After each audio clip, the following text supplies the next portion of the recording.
யோபு 26ஆம் அதிகாரம் 7 முதல் 14 வசனங்கள் வரை.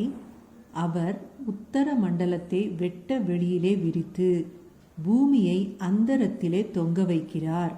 அவர் தண்ணீர்களை தம்முடைய கார் மேகங்களில் கட்டி வைக்கிறார். அதின் பாரத்தினால் மேகம் கிழிகிறதில்லை. அவர் தமது சிங்காசனம் நிற்கும் ஆகாசத்தை ஸ்திரப்படுத்தி அதின் மேல் தமது மேகத்தை விரிக்கிறார். அவர் தண்ணீர்கள் மேல் சக்கர வட்டம் தீர்த்தார். வெளிச்சமும் இருளும் முடியும் மட்டும் அப்படியே இருக்கும். அவருடைய கண்டிதத்தால் வானத்தின் தூண்கள் அதிர்ந்து தத்தளிக்கும்.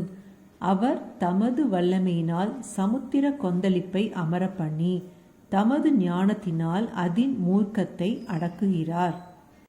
தமது ஆவியினால் வானத்தை அலங்கரித்தார்.